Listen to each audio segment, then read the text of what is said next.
तुम्हें आशीर्वाद में याद रखना, मेरे शब्द आशीर्वाद के तौर पर एक बहुत अच्छे खासे रकम की प्राप्ति होगी और तुम्हें उसमें से कम 70 से 75% बचाकर अलग रखना है और सिर्फ 15 से 20% खर्च करने हैं और कम से कम 4 से 5% उसका हिस्सा दान पुण्य में जाना चाहिए। ध्यान रखना मेरी बात का, मेरी बात को एकदम याद रखना कि इस तरह से ही होना चाहिए। खर्च करने मिला है, खर्च कर देना आसान है, लेकिन ये जोड़ने में तुम्हें महीने लग जाते हैं। इसलिए वही करना जो ज़रूरी है इस वक्त। हाँ, मैंने तुम्हारे मन में ये डर डाला था कि कहीं कुछ गलत ना हो जाए, कहीं आग ना लग जाए, कहीं किसी को चोट ना लग जाए, कहीं कोई दुर्घटना ना हो जाए।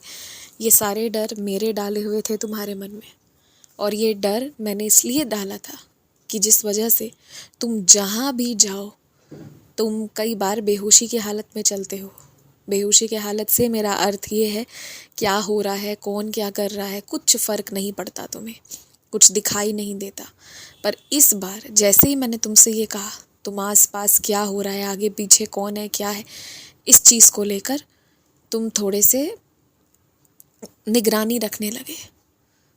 तुम्हारी स्थिति बेहतर हो गई, तुम्हारा आसपास के माहौल पर ध्यान हो गया और तुमने अच्छी जिम्मेदारी ली और ये करना बहुत ज़रूरी था।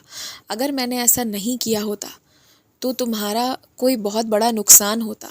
या तो तुम अपनी मोबाइल कहीं खो देते, गुम कर देते, या फिर तुम्हारा कोई बड़ा सामान या अच्छी खासी कोई धनराशि का नुकसान हो जाता है। इस वजह से मैंने तुम्हें इतना सजग कर दिया था। जो मैंने डर डाला था कि आग लग जाएगा या कोई दुर्घटना हो सकती है, वो इसलिए थोड़े था कि वैसा होगा। वो डर तो मैंने तुम्हें सावधान करने के लिए डाला था और मेरा काम पूर्ण हुआ। तेज ध्वनि में गाना मत सुना करो और तुम्हारी आदत ऐसी भी है कि तुम अपने कान को लेकर बिल्कुल भी सतर्क नहीं रहते हो। कई बार ऐसा होता है कि तुम्हें डॉक्टर ने कहा है कि कान में कोई तकलीफ़ हो तो सही दवाई लेनी है, पर तुम वो सब नहीं करते हो, जैसी मर्जी आती है उस तरह से करते हो। ऊपर से तेज़ ध्वनि में गाना सुनते हो, किसी से बातचीत होती है तेज़ ध्वनि में। तुमने कभी अपने कानों की परवाह नहीं की, तुम्हें लगा ठीक है तो है। पर क्या तुमने कुछ लोगों को नहीं देखा है जिन्हें सुनाई नहीं देता और जीवन कितना मुश्किल है उनका? देख कर ना तुम्हें सुधरना चाहिए था, तो इसलिए सुधर जाओ। अपने कानों का भी हिफाजत करो। जो लोग शरीर से ठीक नहीं हैं, जिन्हें आम तौर पर तुम विकलांग कहा करते थे, या ये समझो कि वो दिव्यांग है, कुछ विशेष आशीर्वाद है जिसके वजह से कुछ कमी ही उन्हें दी गई है, जिससे वो अपने आप को और मजबूत बना पाए। तो ये लोग ना, इन पर तुम्हें दया आ जाती है एक इंसान होने के नाते। ये बहुत वास्तविक है, किसी को इस तरह शरीर में इतनी बड़ी तकलीफ़ देखकर दया आ जाना बहुत वास्तविक बात है। लेकिन तुम्हें दया आ रही है, इस बात का एहसास मत कराओ सामने वाले को, क्योंकि अधिकांश लोग, उन्हें दया नहीं चाहिए, वो दया का पात्र नहीं बनना चाहते। उन्हें बराबरी चाहिए। जिस तरह तुम ठीक ठाक लोगों को जिस दृष्टि से देखते हो, उन्हें बस वही दृष्टि चाहिए, वही नज़रिया चाहिए। तो ध्यान रखना, आगे से कोई ऐसा मिले ना तो उससे बिल्कुल इसी तरह बात करना जैसे कि वो आम आदमी हो, कोई अलग बात हो ही नहीं।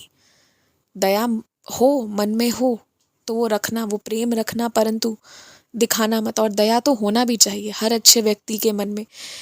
दया तो उमड़ना ही चाहिए, पर उस उमड़ती हुई दया को दिखाना नहीं है, बराबरी से पेश आना है और जहाँ आवश्यक हो वहाँ साथ देना है, वही असली दया होगी।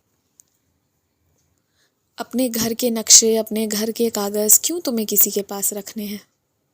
कोई तुम्हारा रिश्तेदार यदि है भी, किसी बड़े दफ्तर में तुम्हारा काम करवा भी देगा, तो भी जब करवाएगा तब के तब देना।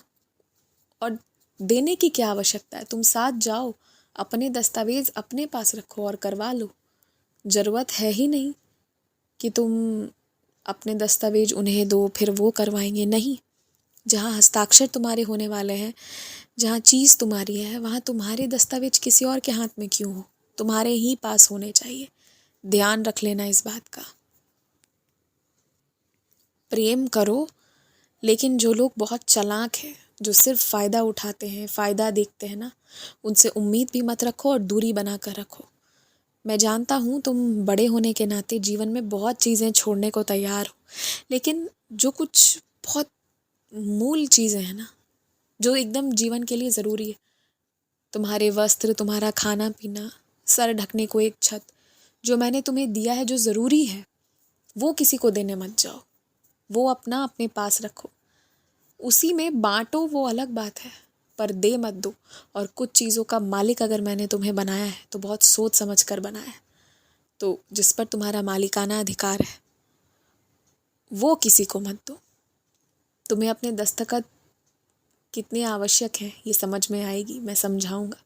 तुम अपने आप को बहुत हल्के में तराशते हो, तुम्हें लगता है क्या वजूद है मेरा, पर देखना तुम्हारे दस्तखत से क्या हो सकता है और क्या नहीं, मैं तुम्हें ज़रूर समझाऊंगा, जिससे कि ना तुम्हारा आत्मविश्वास बढ़ जाए।